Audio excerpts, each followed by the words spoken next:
Perspective de médiation, bonjour. Avec Joël de la revue Intermédiaire, nous recevons aujourd'hui Amandine Bernascon, qui est coach et médiatrice. On va parler des deux métiers, des deux approches. Est-ce que c'est similaire? Est-ce que c'est différent? Qu'est-ce qui est similaire? Qu'est-ce qui est différent? On va beaucoup parler des médiations d'équipe et les coachings d'équipe. C'est quoi la différence? Est-ce que tout coaching d'équipe cache une médiation quelque part ou pas? Est-ce qu'on peut switcher de l'un à l'autre? C'est très intéressant. Amandine, elle est très compétente, elle est très claire dans la tête. J'ai beaucoup aimé. À tout à l'heure.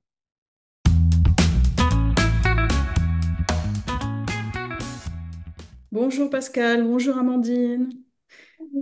Alors aujourd'hui, un nouvel épisode du podcast Perspective et médiation et intermédiaire. Nous allons parler de coaching et de médiation. Amandine, peut-être tu peux te présenter toi plutôt que de faire voilà ta présentation. Alors voilà, qui es-tu? Qu'est-ce que tu fais? Ok. Déjà, merci beaucoup à tous les deux de m'inviter sur ce podcast. Je suis vraiment contente d'être là avec vous. Donc moi, je suis Amandine Damascon. Je travaille depuis 12 ans sur la médiation et l'accompagnement des personnes dans les milieux organisationnels. Donc j'accompagne en grande majorité les entreprises et les organisations sur la manière dont l'humain est traité, géré et perçu. Donc, j'ai trois outils dans mes accompagnements.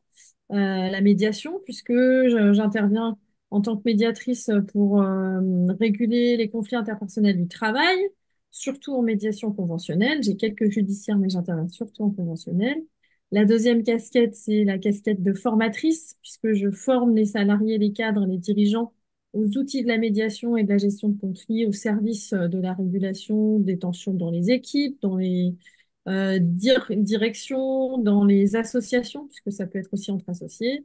Et la dernière casquette que j'ai trouvée, moi, très intéressante pour compléter mes accompagnements, c'est celle du coaching, puisque j'accompagne, en général, ce sont des managers ou des personnes en posture de direction ou des directeurs pour améliorer les compétences. Et là, on verra ça tout à l'heure, mais c'est plus pour progresser sur une thématique particulière. J'ai trouvé intéressant de compléter voilà, mes outils en tant qu'accompagnante. Voilà, pour terminer, je peux dire que j'habite en Vendée, près de Nantes. J'ai déménagé il y a 3 ans et que mon activité, je la pratique depuis 8 ans en indépendante et voilà, depuis 12 ans, puisque j'étais aussi en cabinet de conseil et de médiation en tant que salarié avant. Mhm. Voilà pour ma petite présentation. N'hésitez pas à me poser des questions dans le déroulé. Si jamais vous voulez plus d'exemples, je serais ravie Oui, d'en donner. j'ai une très rapide, si tu peux juste en deux mots Allez, dire. c'est parti. Mais tu disais médiation conventionnelle. Je pense que tout le monde ne sait pas forcément ce que ça signifie.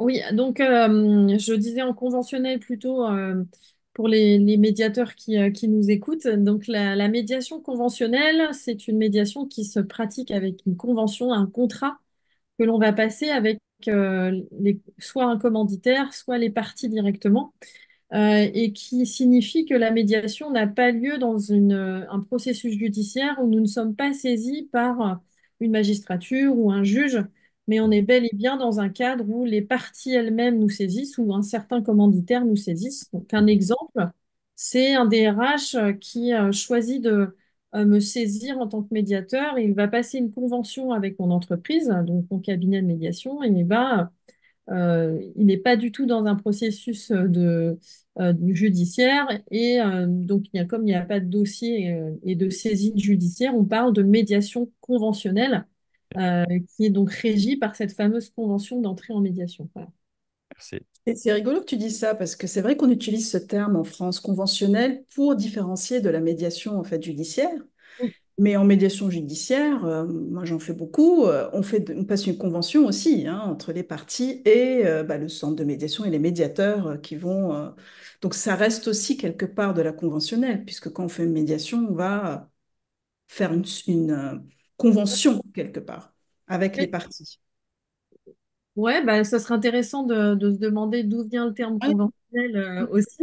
Euh, et c'est vrai que la manière dont est saisi se fait par une convention, en tout cas, Un mandat, en fait. Tu dis ouais, convention, un mandat, ouais. ouais, ça se fait par un mandat, alors que en judiciaire, tu es vraiment saisi par une instance. C'est vrai. La politique est Il y a une judiciaire. différence, ça c'est sûr. Ouais. Euh, voilà. Merci. Et quand tu t'es formé, en fait, c'était plutôt au départ en médiation ou en coaching? Non, Qu'est-ce je qui... suis formée en médiation d'abord, moi. Ouais. Et qu'est-ce qui t'a fait amener au coaching? Alors du coup, comment tu t'es dit, bah voilà, il faut quand même que je complète ma formation ou qu'est-ce qui a été déterminant? Donc moi, j'ai commencé dans mes pratiques d'accompagnement, puisque pour moi, la médiation, c'est une forme d'accompagnement. C'est une forme d'accompagnement de la relation, mais c'est une forme d'accompagnement. J'ai commencé avant la médiation à me former en CNV. Et j'ai commencé, j'avais 20 ans à faire les 3 premiers modules de communication non violente, hein. Donc pour rappel, très rapidement, la communication non violente est un outil qui permet de s'adresser à l'autre ou d'être à l'écoute de l'autre de manière à faciliter la relation pour qu'elle reste la plus non violente ou bienveillante possible.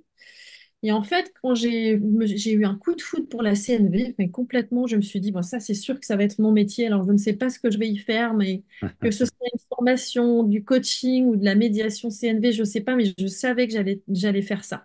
Quand j'ai fait mon premier module, je me rappelle très bien, c'était avec Isabelle Desplat, que je recommande vivement d'ailleurs en tant que formatrice. Je m'étais dit, il faut que je trouve un métier qui va me permettre d'accompagner avec la CNV. Donc, j'ai tapé sur Google accompagnement CNV, outils non-violence, et je suis tombée sur la médiation. Je me suis dit, tiens, qu'est-ce que c'est que la médiation? Et j'ai regardé les instituts de formation en médiation. J'ai vu qu'il y avait des diplômes universitaires, j'ai vu qu'il y avait un diplôme d'État, et je me suis dit, ah, mais ça, c'est formidable, parce que moi, j'avais un bac plus 4 quand même. Et je m'étais dit, j'ai jamais terminé mon master. Peut-être qu'il y a un master qui correspond à quelque chose qui tourne autour d'accompagner les entreprises sur la non-violence et la CNV. Et en fait, quand j'ai lu le programme, donc à l'époque, c'était des DU et voilà, des masters et des maîtrises qui étaient proposés, il y avait la CNV, l'analyse systémique, etc. Et donc, c'était pas le coaching qui m'est venu parce que je trouvais que dans la médiation, il y avait vraiment cette idée de tiers présent, qui est beaucoup moins présent dans le coaching, on en parlera après, mais un tiers qui viendrait euh, renouer la relation dans des contextes où les ruptures de liens existent, quoi. Et d'ailleurs, Rosenberg lui-même, hein, donc le père de la CNV, hein, Marshall Rosenberg, dit très bien que, il a été faire des médiations dans des organisations à l'international, entre différents d'ailleurs peuples également. Et donc, bah, j'ai commencé par ça. Voilà. Donc, CNV, c'est un type, tu appelleras ça un type de médiation ou enfin un type de gestion de conflit, un type d'accompagnement. On est trois aussi en CNV, sur les deux parties médiateurs. Est-ce que tu dis quoi? J'ai pas compris ta question. En ce qu'en CNV, il y a aussi, c'est le même setting qu'une médiation, deux parties, un médiateur, une médiatrice. Euh, en CNV, en fait, la CNV, c'est un. Je réponds à ta question, Pascal, et puis tu me diras si j'ai bien répondu. En CNV,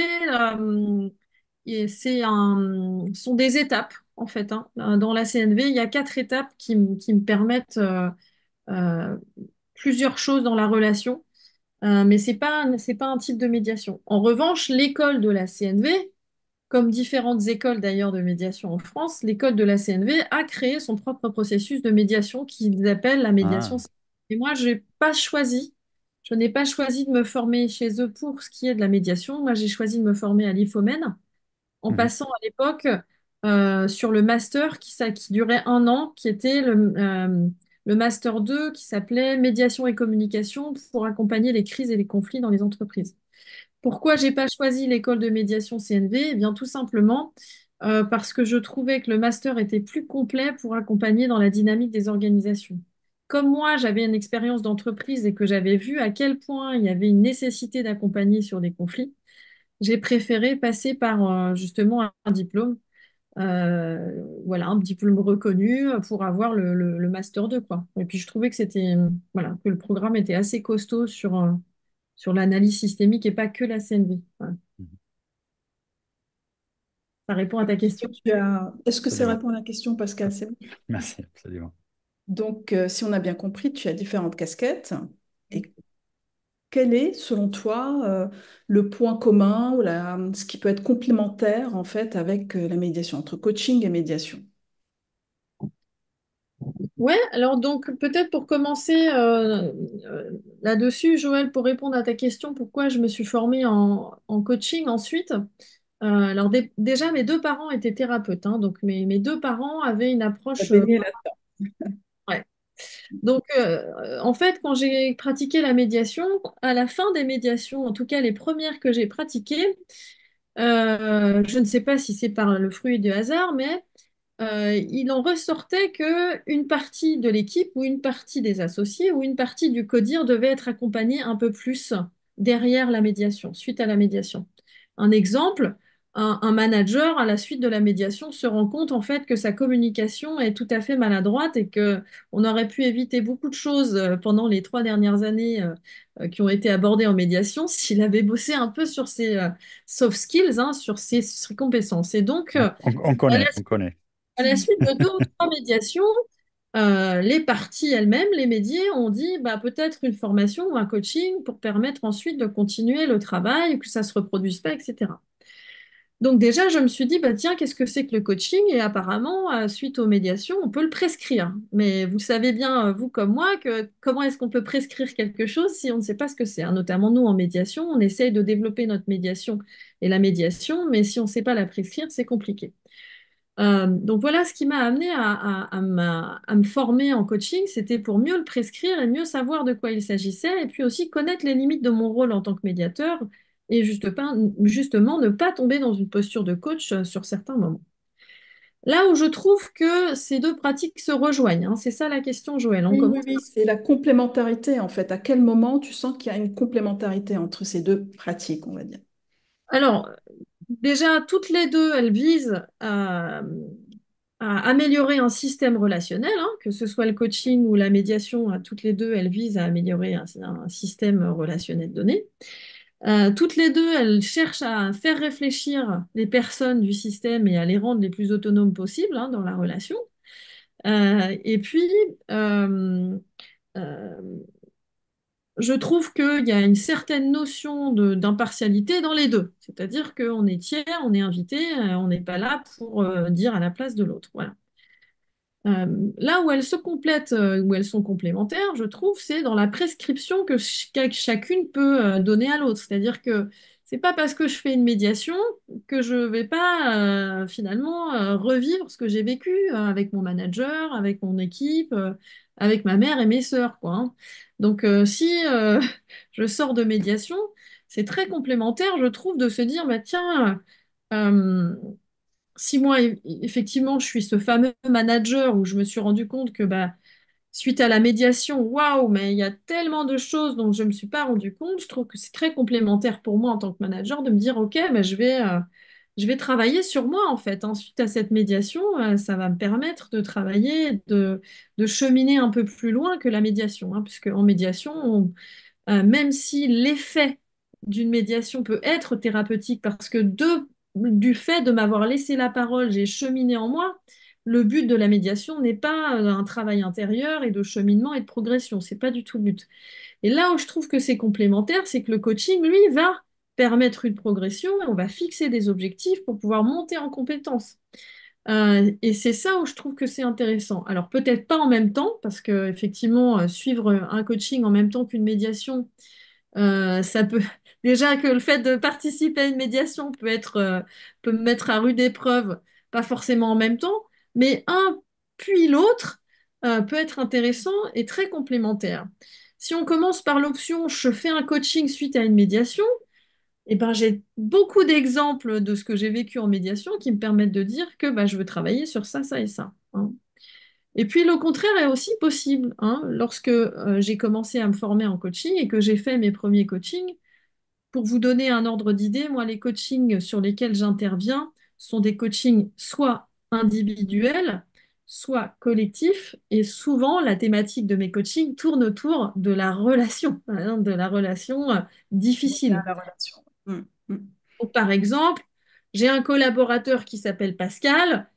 J'ai beaucoup de mal avec lui et en fait, j'ai pas du tout conscience de ma responsabilité dans la relation. J'ai envie de lui mettre des baffes à chaque fois que je le vois, donc je vais faire un petit coaching pour quand même apprendre à gérer nos différences de personnalité, etc. Et en fait, on se rend compte parfois qu'à la fin de ce type de coaching, on peut prescrire la médiation, dire, écoutez, on a progressé, on a changé la relation avec Pascal, ça se passe bien en ce moment, mais par contre, il y a tout un vécu de la relation qui n'a pas été mis en mots. Et en fait, la médiation peut être très complémentaire d'un coaching également, en ce sens de dire, je ne pense pas que là, le coaching s'applique ad vitam aeternam, et que si le jour où avec Pascal, les choses se sentent encombrées à nouveau, ou vous sentez que c'est irritant à nouveau, pensez à mettre des mots peut-être en faisant intervenir un tiers. C'est-à-dire que c'est Mhm. pas parce que j'ai vécu un coaching et que j'ai progressé dans mon élan euh, que la relation va tout à fait bien se passer à tout temps. Il peut y avoir des différences de perception, il peut y avoir des quiproquos qui n'ont pas été débriefés. Là où c'est complémentaire, c'est que la médiation peut permettre à l'autre qui n'est pas présent dans les séances de coaching de s'exprimer, hein. Voilà, c'est ça. Et de travailler plus peut-être sur la relation que sur des objectifs à atteindre Mhm. personnels ou de performance ou pour atteindre, je ne sais pas, peut-être un certain peu plus de compétences ou de gagner en compétences ou en... C'est plus le coaching, alors que la relation, bah, ça se travaille plus au niveau de la médiation, hein, c'est ça. Tout à fait. Par exemple, moi, je me rappelle avoir vécu un coaching où au bout de la troisième séance, en général, les coachings que je pratique, moi, c'est minimum 6 ou 7 séances parce que je considère qu'en 2 ou 3 séances, on ne peut pas vraiment travailler. Et je On me peut- rappelle qu'au bout de la cinquième séance, je me suis dit, mais en fait, là, je me suis gourée parce que, en fait, je découvre qu'il aurait fallu faire une médiation. Et Mhm. que là, moi, j'ai pas la vision de l'autre. Et ça, on peut pas le savoir, malheureusement. On fait un diagnostic au départ quand on est consultant. On peut faire des entretiens préalables avec la personne qui a demandé un coaching et son commanditaire. Mais lorsqu'on met les pieds dans une situation et qu'on se rend compte au bout de la sixième séance qu'en fait, qui aurait vraiment été efficace, c'est la médiation, bah, c'est trop tard. Donc on peut la prescrire une fois que l'action est finie. Bien évidemment, c'est pas nous qui allons pouvoir la faire, mais c'est pas grave. C'est pas Oui, le j'allais en venir justement, Amandine, excuse-moi, je te coupe, mais nous sommes bien d'accord qu'un médiateur qui intervient en médiation ne peut pas continuer à faire le coaching, un coach ne peut pas continuer à faire la médiation si c'est lui-même, en fait, il s'était engagé dans le coaching. Alors moi, je le recommande pas. Voilà, moi, je recommande absolument pas. Logiquement, je pense que c'est Voilà. pas tout à fait recommandable. Ouais. En revanche, c'est bel et bien mon client. C'est-à-dire que c'est bel et bien la personne que j'ai décidé d'accompagner. Donc, c'est un système relationnel. Et donc, c'est mon intérêt de lui dire, bah, voyez, là, on en est à la sixième séance. Ce serait intéressant, puisqu'il nous reste 2 séances, de réfléchir à la médiation. Ce ne Mhm. sera pas moi qui interviendra. Par contre, ce sera quelqu'un de mon cabinet. Donc, je vais recommander, par exemple, un collègue à moi. Donc, ça peut être tout à fait une recommandation de ma part, mais par contre, ce ne sera pas moi qui Ok. gérera, qui mettra en place la médiation, pour la simple et bonne raison que j'ai déjà commencé un travail intérieur avec l'une des Mhm. parties et que Mhm. de fait, comme je suis en soutien de l'une des parties, ma neutralité est entamée. C'est-à-dire que je peux décemment pas y aller puisque j'ai déjà une grande partie de mon rôle de coach sur le fait d'aider l'autre, de le faire progresser, de le faire réfléchir. Idem dans l'autre sens. Idem dans l'autre sens. Je fais une médiation et je me rends compte qu'il faut absolument que le manager y réfléchisse à un coaching. J'ai suffisamment de confiance dans la relation avec lui pour lui dire. Et donc, s'il me dit, bah, moi, j'aimerais bien que ce soit vous, je vais lui dire, bah, c'est pas possible. En fait, là, je viens de terminer une médiation avec vous. Pour moi, c'est impossible de vous accompagner en coach parce que là, moi, j'ai entamé un travail avec vous de médiateur. En Mhm. revanche, d'où l'intérêt de travailler en réseau, en médiation, pour que je puisse faire intervenir, hein. Je fais intervenir régulièrement des personnes en médiation quand j'ai terminé un coaching ou un coach quand j'ai fini un travail de médiation. Mhm. Voilà, on revient à la complémentarité et justement, voilà, un coaching ou une médiation peut compléter. Mhm. Ouais, ça me plaît beaucoup ce que tu dis. que quand on est en médiation et puis qu'on voit qu'il y a des traits de personnalité, des postures qui nous font amener dans un conflit, en médiation, on n'a pas forcément le temps ni c'est le bon cadre pour travailler là-dessus. Donc, que la personne puisse ensuite travailler là-dessus à l'individuel dans un coaching pour éviter, comme tu l'as très bien dit, c'est aussi souvent l'exemple que j'amène. Enfin, si tu ne travailles pas en profondeur, si tu ne travailles pas tes postures de manière de voir, etc., ce qu'on n'a pas forcément le temps en médiation, tu vas retomber dans le même conflit 6 mois plus tard avec quelqu'un d'autre, soit avec la même personne. Donc, ouais.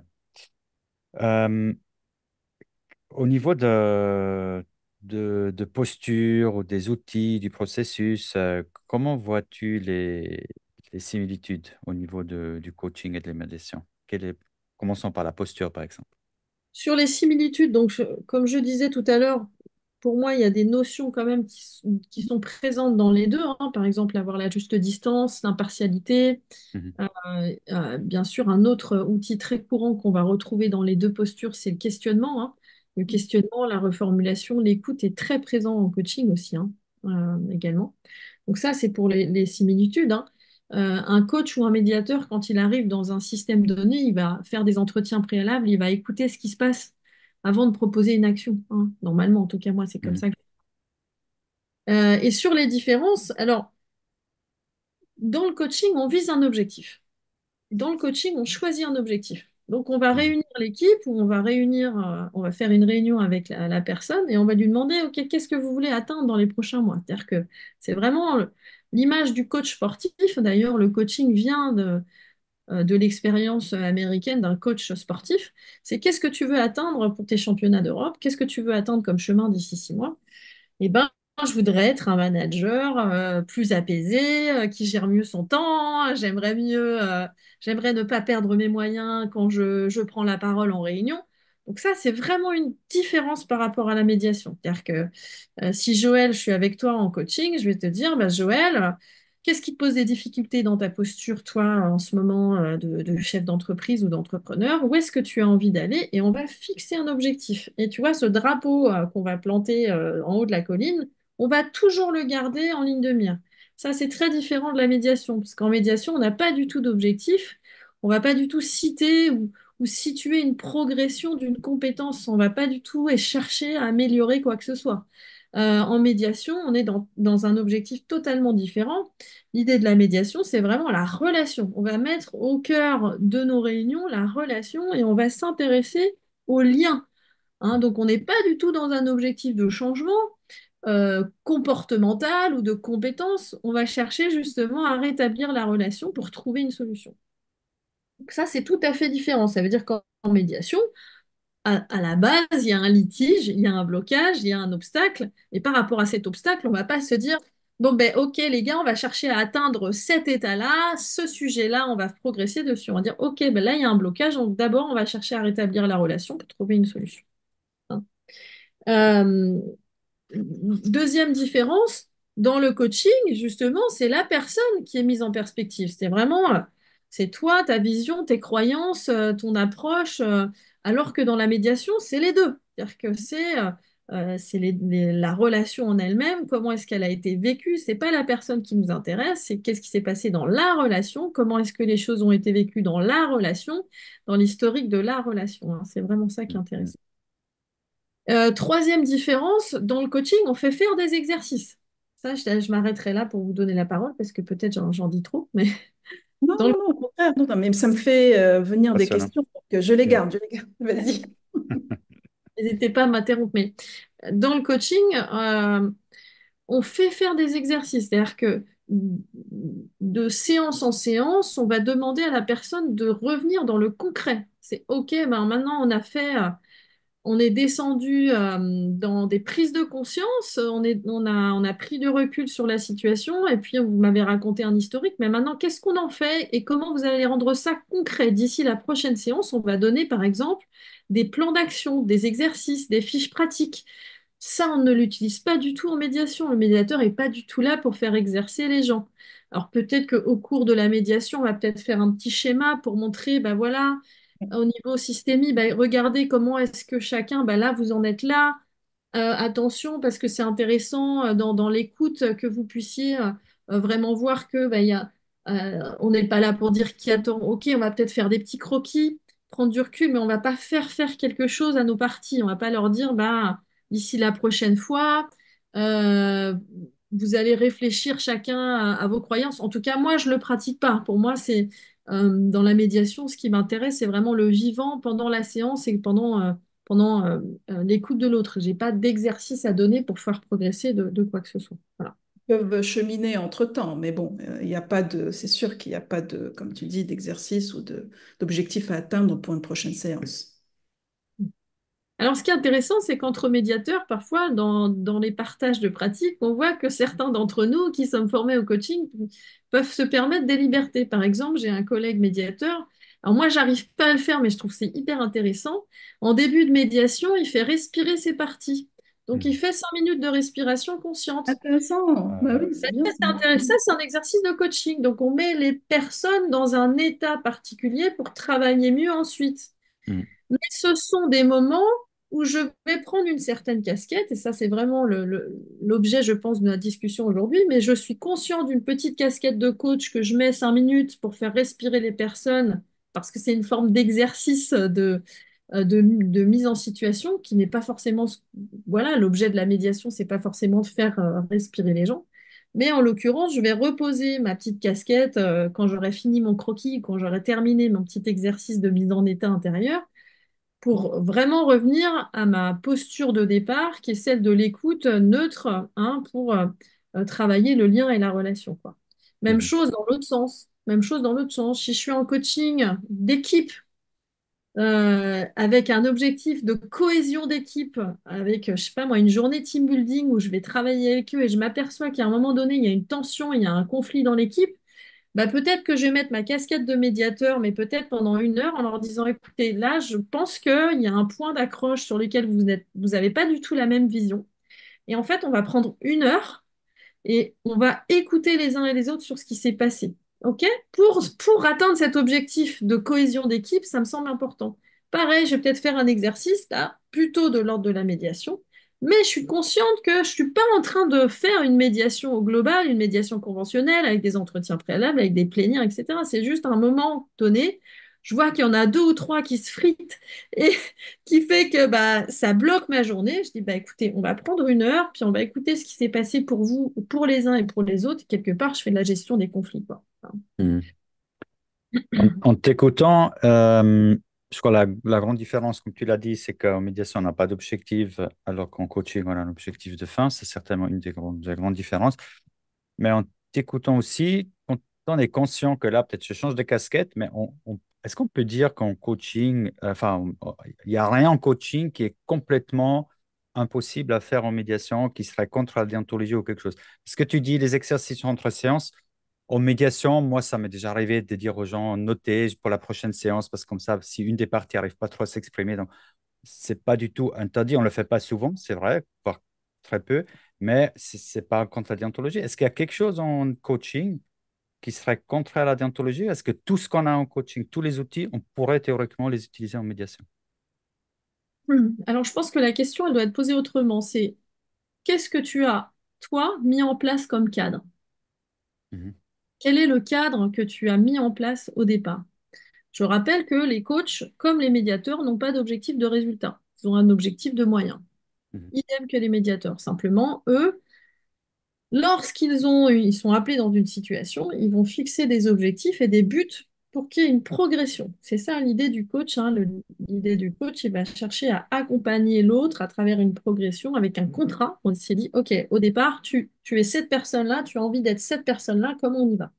Donc la question, c'est plutôt comme ça qu'elle doit être posée. C'est quel est le cadre que tu as institué au départ? Qui ensuite, tu peux prendre les libertés que tu souhaites, mais tout en gardant en mémoire le cadre que tu as posé au départ, puisqu'à la mhm, fin de ta mission, il va falloir que tu réinstitues ce cadre.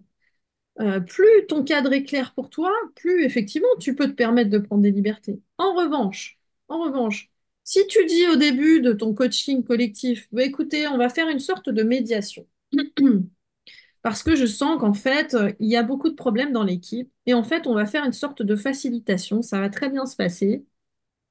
et tu fixes un objectif qui est de rétablir la relation. On va rétablir la relation. Et puis en cours, tu sais plus vraiment où t'en es parce que tu te dis, mais en fait, Hmm.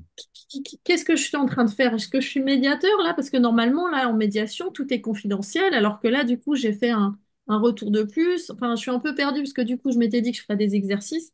Et le cadre que j'ai fixé, il n'est pas si clair pour moi.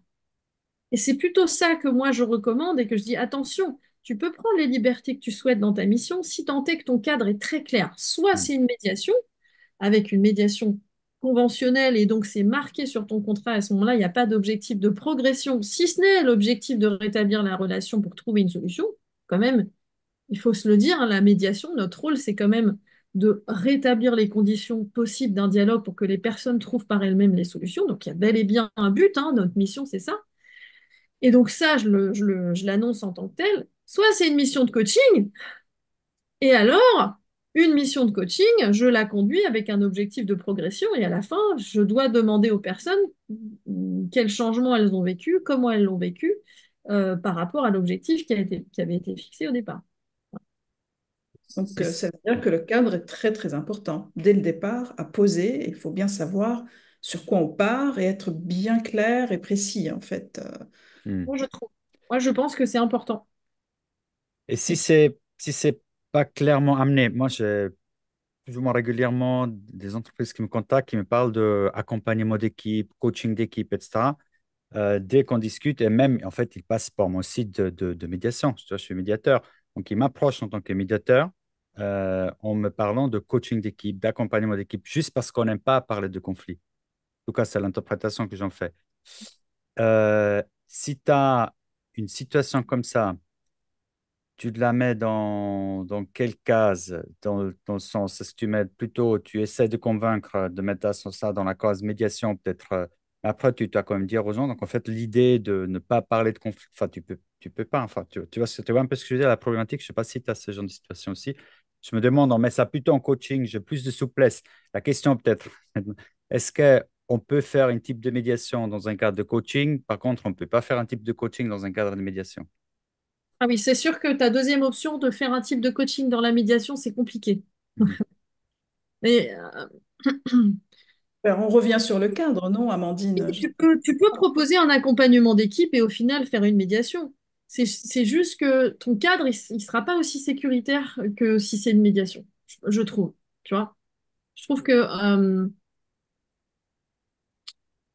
si c'était moi, je ferais d'abord des entretiens avec toute l'équipe préalable et je ferais une recommandation. Et si je m'aperçois que vraiment le problème, c'est un conflit, alors je proposerais plutôt une médiation claire et Mhm. franche, en disant, c'est tout votre intérêt de faire une médiation parce que un accompagnement d'équipe déguisé en médiation, bah, c'est pas clair pour l'équipe, quoi. C'est-à-dire que, C'est ça.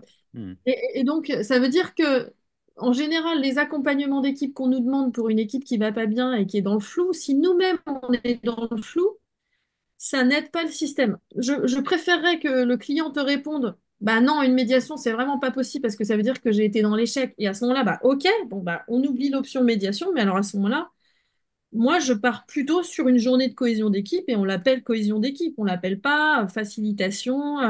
Mhm. Euh, voilà. En tout cas, moi, c'est mon empreinte parce que comme je suis formée en médiation et qu'il y a certains coachings collectifs qui s'en rapprochent, je préfère soit que tout soit d'une couleur, soit tout soit d'une autre. Même Mhm. si dans ta journée de cohésion d'équipe, tu peux certainement à un moment donné faire une heure de facilitation parce que il faut donner de l'écoute. Tu verras qu'il y a beaucoup d'écoute. Ouais. Voilà. Parce que, Mais parce c'est que, important, Pascal, excuse-moi, mais c'est important en fait aussi d'assainir quelque part avant de pouvoir intervenir, d'assainir les relations et les tensions avant Mhm. d'intervenir en tant que coach. Parce que vous imaginez arriver, je suis coach, alors qu'il y a des problèmes interpersonnels, il y a des conflits qui sont bien déguisés, comme tu dis, Amandine. Ben, comment faire? Donc là, c'est plus judicieux peut-être de partir sur une médiation pour assainir justement toutes ces problématiques interpersonnelles et puis après les accompagner vers un objectif bien précis ou faire de la cohésion d'équipe. Mais la cohésion d'équipe, ça ne peut pas se faire si à la base il y a des soucis relationnels. Alors, c'est intéressant parce que tu vois, on dirait que le coach, il est là pour travailler uniquement quand tout va bien, mais le coach, il arrive dans le même pétrin que le médiateur, hein, c'est pareil, hein, Oui, mais quand tu fais un diagnostic, tu te rends Ouais. bien compte qu'il y a des problématiques relationnelles, qu'il y a des conflits bien enfouis hein, dans l'iceberg, comme on dit, dans la partie immergée. Et donc, à ce moment-là, bah, vaut mieux peut-être traiter les problématiques relationnelles plutôt que de partir sur un coaching dès le départ. Tu peux partir sur un coaching collectif pour traiter les problématiques relationnelles, c'est juste quel est le cadre que tu choisis pour le faire. Ok, donc c'est le cadre en fait qui va déterminer la suite. Parce que les personnes sont pas toujours prêtes, Mm, les personnes sont pas toujours prêtes à signer un contrat de médiation. Parce que mm. c'est fort. Parce que Ouais, ça c'est parle de ça. conflit, comme tu le disais, Pascal. Parce qu'on va dire que le problème, c'est la relation et que on va demander aux gens de se responsabiliser à 100% de ce qui est en train de se passer. Et ça, eh ben, ça, elles ne sont pas toujours prêtes à le faire. D'où le fait qu'en général, une journée de cohésion d'équipe où on fait comprendre aux gens que si la relation, elle n'est pas purifiée, pacifiée par un acte de médiation, ben, elles peuvent faire toutes les conférences et toutes les actions de cohésion d'équipe, ça ne marchera pas. D'où le fait que moi, souvent, je préconise à la fin de mes actions de coaching, que la prochaine fois il y a un bisbille, au lieu de faire appel forcément à, je sais pas moi, à une journée de team building où on va faire du paintball tous ensemble, Mhm. ben, au lieu de mettre ses sous dans ce type d'action, eh ben, c'est mieux d'appeler un médiateur sur ce type de sujet.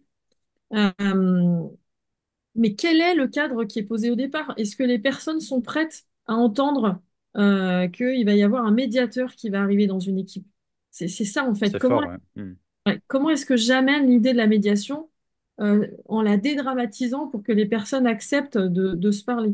Parce que la médiation, mine de rien, en France, elle a cet aspect quand même encore très institutionnel. Oui, Et on et sait, oh, péjoratif aussi, très négatif. ah, on fait appel à un médiateur, c'est du sérieux, etc. Euh, Ça veut euh, dire qu'il y a des Ouais. conflits, alors que non, non, non, pas du tout. Ça, ce terme-là est quand même assez problématique, en fait. Prononcer le mot conflit, ouh là là. C'est peut-être là, il y a quand même un défi parce que je me dis que toute demande de coaching d'équipe cache en quelque sorte un Mm. défi relationnel, donc un conflit. Euh, mais on ne peut pas forcément le nommer comme ça, on n'a pas envie. Ouais, ça peut-être quelque chose à développer là-dessus. Comment amener ça? Mais peut-être, ouais, dans beaucoup de situations, le coaching est plus facile à mettre en place, tout à fait. D'où l'intérêt aussi, donc je me dis tout en discutant avec vous, d'avoir quand même une casquette, peut-être pas complètement une casquette de coaching, de coach, mais quand même d'être Mm. sensibilisé aux outils du coaching, à la posture du coach, de savoir en fait exactement de quoi il s'agit, tout comme le coach va savoir aussi, il a intérêt à savoir comment est-ce que le médiateur, quelle est bien la sûr. posture du médiateur et comment il travaille. Bah, c'est pour ça que je propose aux coachs là en ce moment de se former sur 3 jours aux outils de la gestion des émotions difficiles, de la gestion de conflits, parce que je suis persuadée que s'ils se retrouvent justement en plein milieu de cette fameuse journée ou de ces fameux 2 ou 3 jours de coaching, de savoir débloquer avec une casquette de gestion des conflits, avec l'écoute et la reformulation sur des situations très difficiles, et surtout de savoir prescrire une médiation, c'est-à-dire Intéressant, ouais. Mm. Ouais. j'ai terminé mon travail de coaching. Qu'est-ce que je dis quand je m'aperçois qu'il y aurait besoin d'une médiation? Comment je fais en sorte qu'on me fasse assez confiance après mon action de coaching pour dire non, mais en fait, on a très bien travaillé. Donc, pas délégitimer sa pratique, mais vous voyez, là, on a passé une journée sur la relation, on n'a pas terminé. Et en fait, moi, je peux pas aller plus loin parce que mon job, c'est pas d'être médiateur, c'est de vous faire progresser vers ces objectifs que vous avez choisis, parce qu'on C'est rappelle quand ça. même fait, dans le cadre du coaching, ce sont les parties qui choisissent l'objectif avec le commanditaire. Donc, mon job est fait. En revanche, comment dédramatiser la médiation pour que le coach soit quelqu'un de confiance qu'on va peut-être rappeler après dans un autre cadre d'intervention en disant, vous nous aviez parlé de quelqu'un qui faisait de la médiation et on pense que ça peut être intéressant de le faire. Voilà. Mhm, mhm. Et tu Et, n'aurais pas une autre formation aussi, à l'inverse, former les médiateurs aux outils de coaching? alors, ben, je crois que donc à l'IFOMEN, il y avait donc dans le DU2 des approches, un module sur les outils de coaching au service du médiateur. Donc ça, c'est une chose. Et puis, il y a surtout des modules de PNL hein, qui sont proposés en médiation. Mais si je puis me permettre, je trouve que dans la communauté des médiateurs, c'est difficile d'imaginer, enfin c'est plus difficile, je trouve, d'imaginer qu'on a besoin de se familiariser avec la posture du coach pour mieux la préconiser, plutôt que l'inverse. Mhm. Parce que je trouve qu'on a eu tellement de mal en médiation à développer notre cadre, notre professionnalisation, à légitimer notre posture. Souvent, j'entends derrière le dialogue des médiateurs, bah, on n'a pas fait tout ça pour se faire un peu emmerder par les coachs et leur travail. On a tellement galéré à délimiter notre cadre, nos interventions. Euh, C'est vrai, mais moi je suis pas du tout d'accord. Je trouve que c'est très intéressant d'ouvrir justement le champ et de travailler avec des coachs, de se former même aux outils du coaching, parce que on peut très bien aussi les utiliser et préconiser des coachings suite à des médiations. Ça Mhm. arrive que quand j'interviens en médiation, je sente que il y a des managers qui ont besoin en fait d'être coachés. mais c'est Mais ça. j'hésite, je ne sais pas trop en fait ce dont ils ont vraiment besoin, qu'est-ce que le coach peut leur apporter aussi. Donc c'est pour ça qu'il y a un intérêt quelque part en discutant voilà avec vous. Je me dis c'est certain, hein, il faut absolument que on élargisse le champ aussi de la boîte à outils et de la prescription. C'est pas parce qu'on a fait une médiation que c'est fini, c'est bon, tout est beau, tout est lisse, tout est génial et ça va bien se passer. Et c'est comme en médiation familiale, tout compte fait suite à une rancœur entre deux frères et sœurs ou dans une famille où il y a énormément de difficultés. C'est tout, enfin, ce n'est pas du tout étonnant que soit préconisé par l'une des parties de la famille de dire, et ce serait peut-être bien qu'on fasse une thérapie familiale suite à ça, parce qu'on se rend compte que, ou tiens, ce serait bien que j'aille bosser ça en constellation familiale, parce que je vois bien que j'y arrive pas. Ou bah tiens, peut-être maman, est-ce que tu pourrais peut-être te faire accompagner aussi par un psychologue avec le deuil de papa, ça va peut-être. Voilà, c'est facile de Mhm. se dire dans le domaine familial, on préconise je ne sais pas, l'intervention de l'assistante sociale, du Ça. psychologue, de la thérapie. Ben, en entreprise, finalement, c'est aussi de dédramatiser et d'ouvrir les barrières et de se dire, ben non, en fait, quand je suis coach, je travaille pas que de mon côté, il y a plein d'intervenants qui peuvent être utiles et sachez que la médiation existe. Ah bon, mais qu'est-ce que c'est que la médiation? Ben justement, le travail du coach, c'est de dédramatiser un petit peu notre action d'assouplir et d'ouvrir vers d'autres champs en disant, bah, nous, on a fait un bon job, mais sauf que mon job, ça ne sera pas de suivre la relation et de voir comment ça évolue. Et idem pour le médiateur. Je ne suis pas tout seul en médiation, je peux tout à fait ouvrir sur, bah, peut-être vous pourriez consulter bah, un notaire pour connaître vos droits en tant que chef d'entreprise. Peut-être là, ce serait intéressant de faire appel à un coach pour votre jeune manager qui vient d'arriver parce qu'il prend sa poste, il prend son poste en fait, hein, à tout ce qui est... Mhm. En fait, un coach, il peut vraiment aider sur tous les changements une prise de poste, une fusion-acquisition, le changement dans une équipe, quelqu'un qui a eu un accident du travail et toute l'équipe en pâtit, et donc on a besoin de renforcer un peu la cohésion de l'équipe. Mais tout changement dans l'entreprise ou dans le domaine de l'organisation ou de la famille peut amener un coach, parce que le coach va faire réfléchir la personne de qu'est-ce qu'elle souhaite atteindre comme objectif pour qu'elle soit plus efficace et prenne plus de plaisir au travail, en fait. C'est ça l'idée. Mhm. Ouais, moi, ça me parle beaucoup. Je crois que parfois, on est un peu obstiné par nos terminologies, par justement. Bah, là où il faut faire attention, si tu dis je fais une médiation et tu es médiateur accrédité, tu dois respecter les règles de la fédération ou de l'organisme auquel tu es soumis. Ça, c'est une évidence, que ce soit coaching ou médiation. Mais peut-être il y a des situations où voilà, on a un meilleur temps de ne pas appeler ça exactement comme ça. C'est peut-être pas une médiation, une intervention, un accompagnement. Puis là, finalement, on sera très libre. Je peux toujours mettre d'accord toute l'équipe sur la confidentialité des choses que je fais typiquement en médiation. Je peux le mettre dans un cadre que j'appelle accompagnement ou que j'appelle autrement. Moi, j'aime beaucoup je pense que je vais carrément adapter mes pratiques. Parce que voilà, quand j'interviens, je fais un contrat de médiation. J'interviens comme médiateur.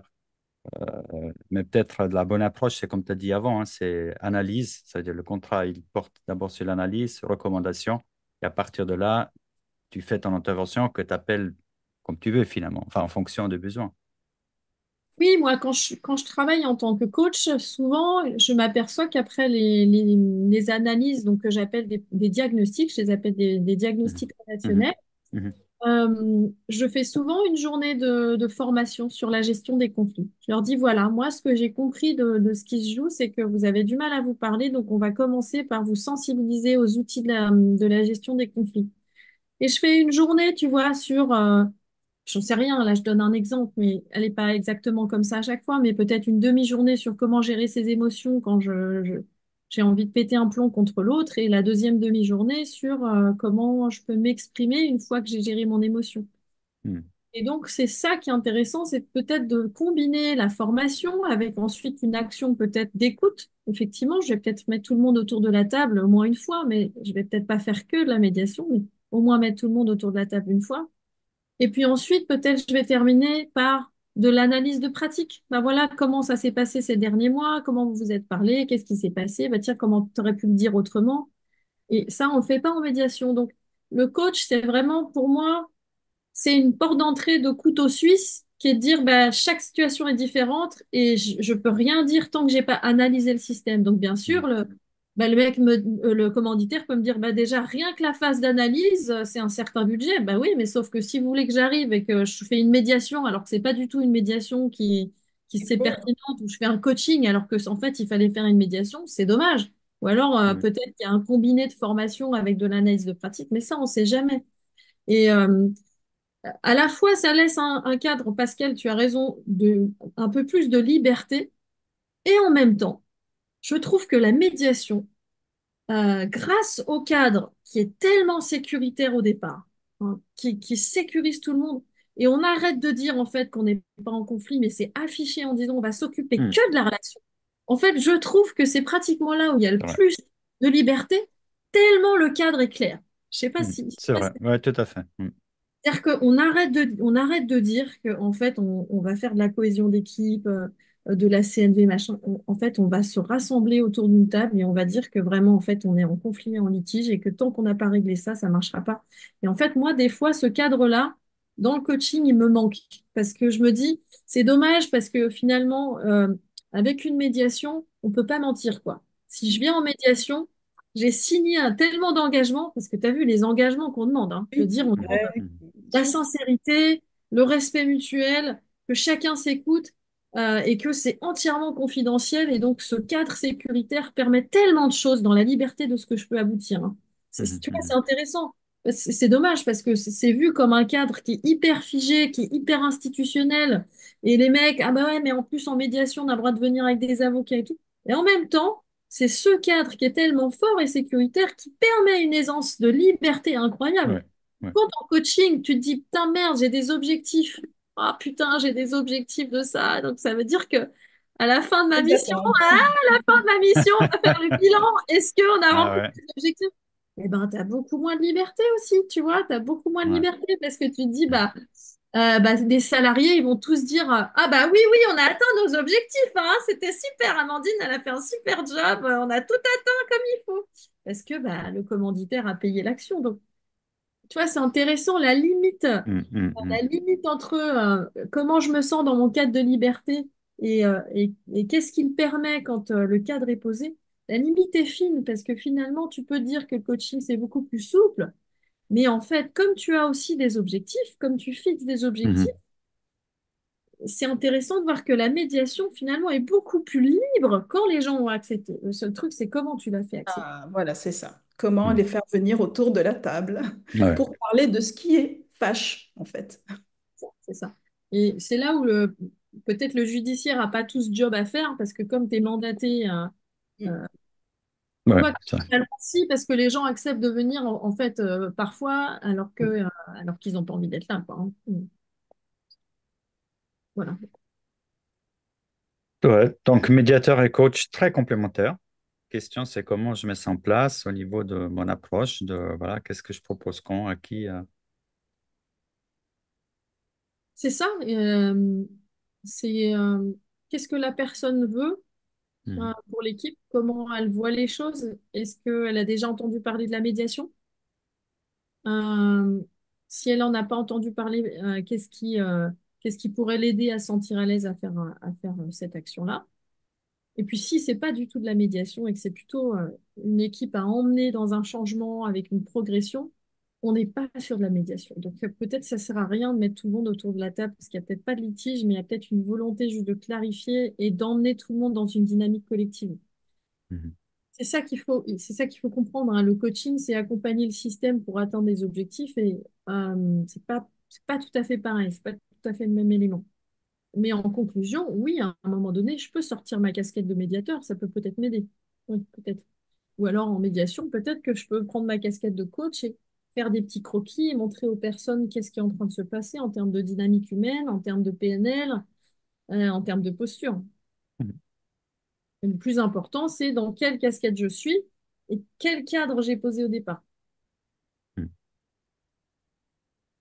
Ben, passionnant, hein, ce sujet. On pourrait encore en parler pendant des heures à travers nos différentes expériences. Merci beaucoup, Amandine Bernascon, d'avoir accepté cette invitation et de partager justement voilà, ton expérience, ces différentes casquettes que tu as entre coaching, médiation, accompagnement d'équipe, facilitation aussi, que des termes en fait euh, qui portent un petit peu de l'espoir, hein, qui apportent de l'espoir pour des équipes, pour des parties, mais attention quand même à comment les utiliser et que je crois qu'on a fait un petit peu un bon tour là et puis on va se donner rendez-vous peut-être pour un prochain épisode, d'autres thèmes hein, à aborder ensemble. Super. Donc, Merci beaucoup, Amandine, très passionnant. Ouais, merci beaucoup. merci. J'avoue, ouais, j'ai trouvé ça ouais, très, très intéressant aussi et passionnant de partager ça avec vous. À très bientôt. Merci, à bientôt.